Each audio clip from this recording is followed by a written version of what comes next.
when suddenly a footman in livery came running out of the woods. She considered him to be a footman because he was in livery. Otherwise, judging by his face only, she would have called him a fish, and rapped loudly at the door with his knuckles. It was opened by another footman in livery with a round face and large eyes like a frog, and both footmen, Alice noticed, had powdered hair that curled all over their heads. She felt very curious to know what it was all about, and crept a little way out of the wood to listen. The fish footman began by producing from under his arm a great letter nearly as large as himself, and he handed this over to the other, saying in a solemn tone, "For the Duchess, an invitation from the Queen to play crochet."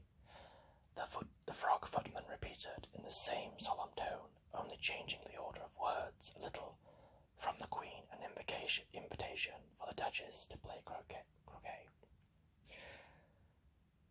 They then both bowed low, and their curls got entangled together. Alice laughed so much at this that she had not run back into the wood for fear of their hearing her, and when she next peeped out, the fish footman was gone, and the other was sitting on the ground near the door, staring stupidly up into the sky. Alice went timidly up to the door and knocked. "There's no sort of use in knocking," said the footman, "and that's for two reasons. First, because I'm on the same side of the door as you are.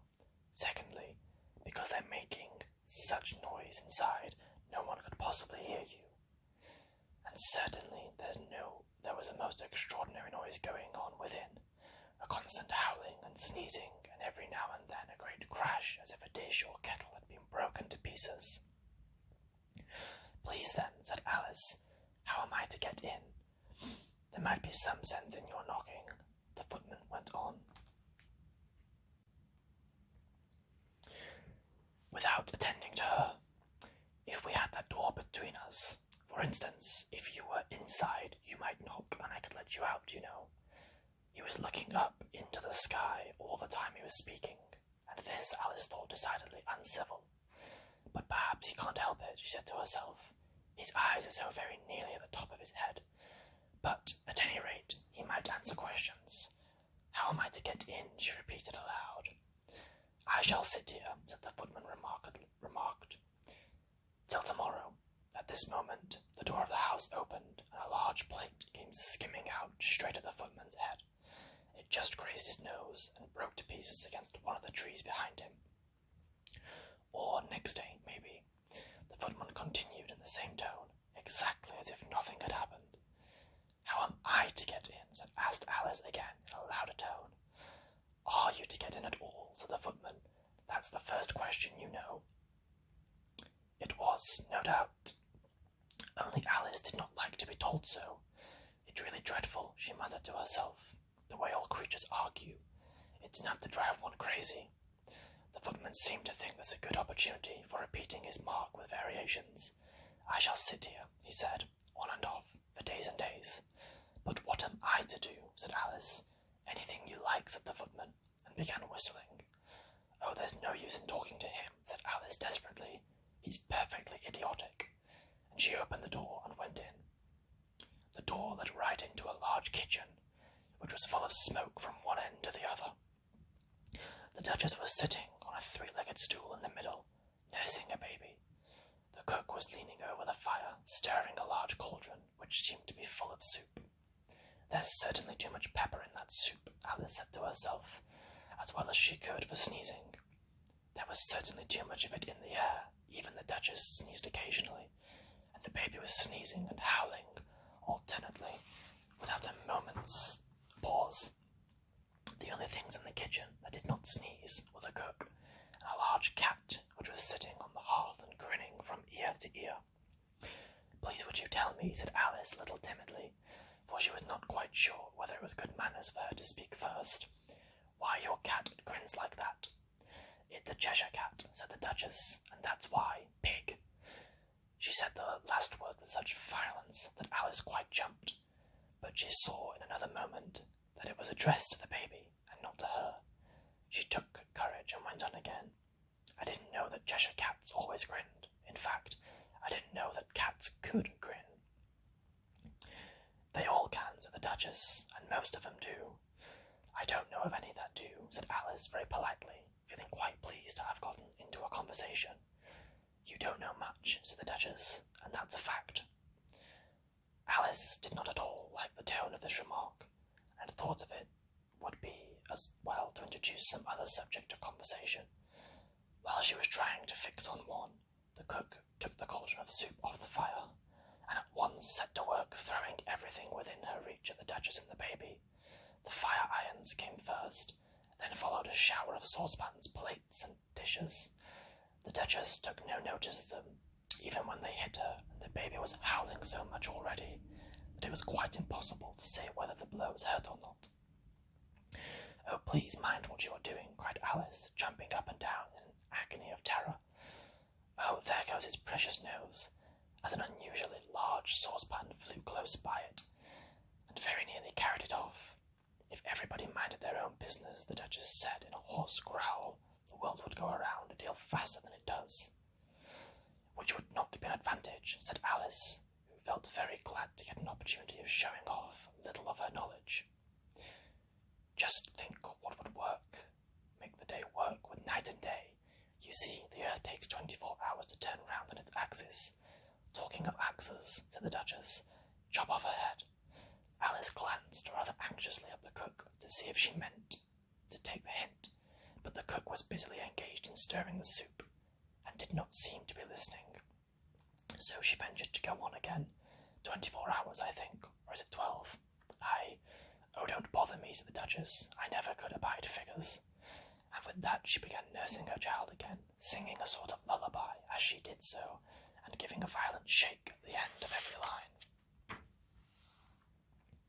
Speak roughly to your little boy, and beat him when he sneezes. He only does it to annoy, because he knows it teases. Chorus. And in which the cook and baby joined. Wow, wow, wow. While the Duchess sang the second verse of the song, she kept tossing the baby violently up and down, and the poor little thing howled so that Alice could hardly hear the words. I speak severely to my boy. I beat him when he sneezes, for he can thoroughly enjoy the pepper when he pleases. Chorus. Wow, wow, wow. Here, you may nurse it a bit if you like, the Duchess said to Alice, flinging the baby at her as she spoke. I must go and get ready to play croquet with the Queen, and she hurried out of the room. The cook threw a frying pan at her as she went out, but it just missed her. Alice caught the baby with some difficulty, as it was a queer-shaped little creature, and held out its arms and legs in all directions. Just like a starfish, thought Alice. The poor little thing was snorting like a steam engine when she caught it, and kept doubling itself up, straightening itself out again, so that altogether, for the first minute or two, it was as much as she could do to hold it.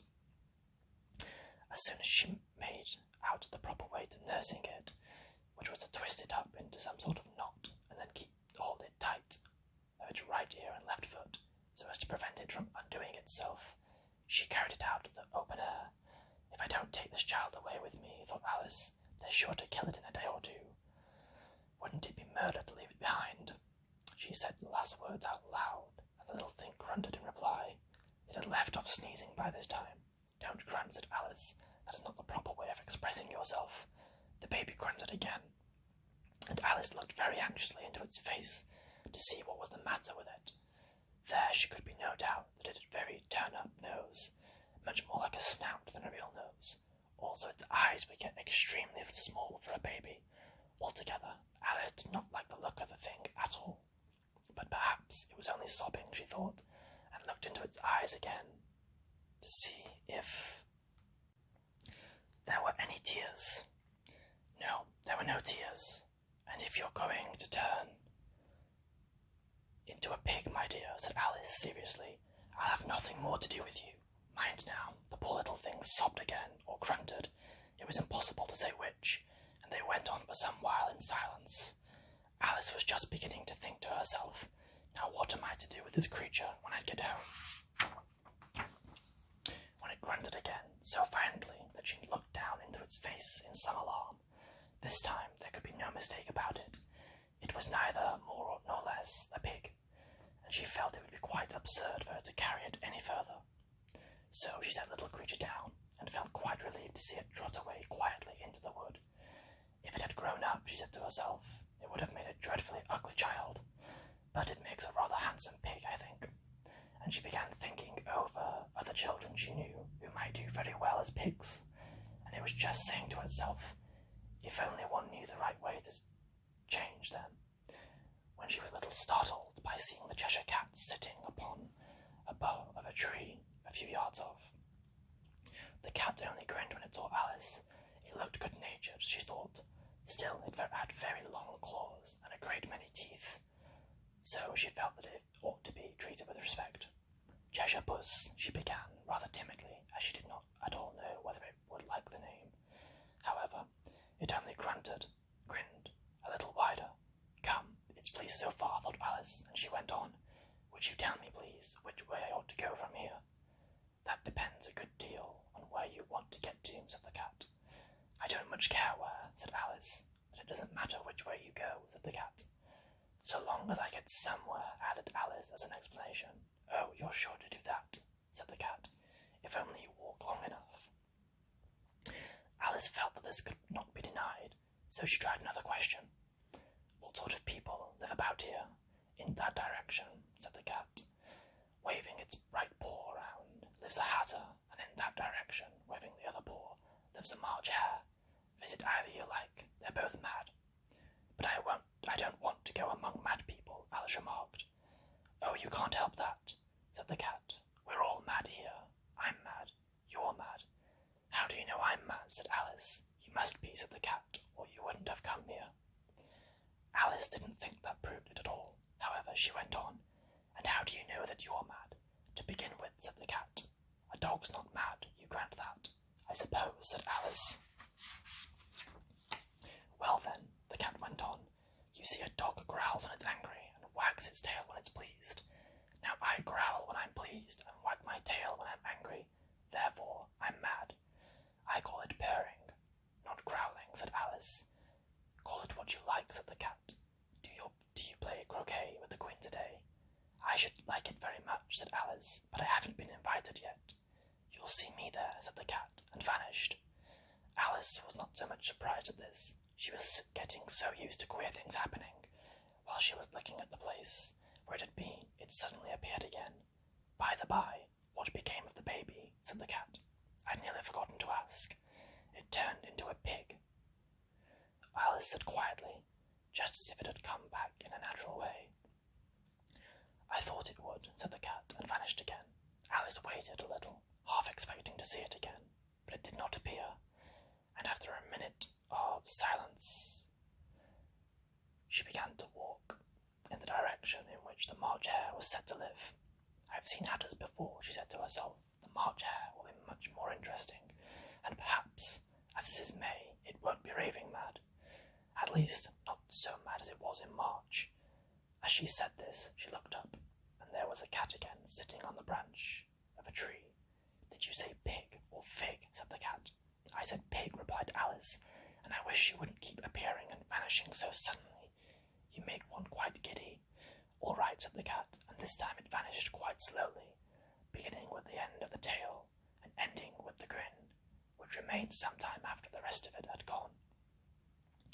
Well, I've often seen a cat without a grin, thought Alice, but a grin without a cat, it's the most curious thing I ever saw in all my life.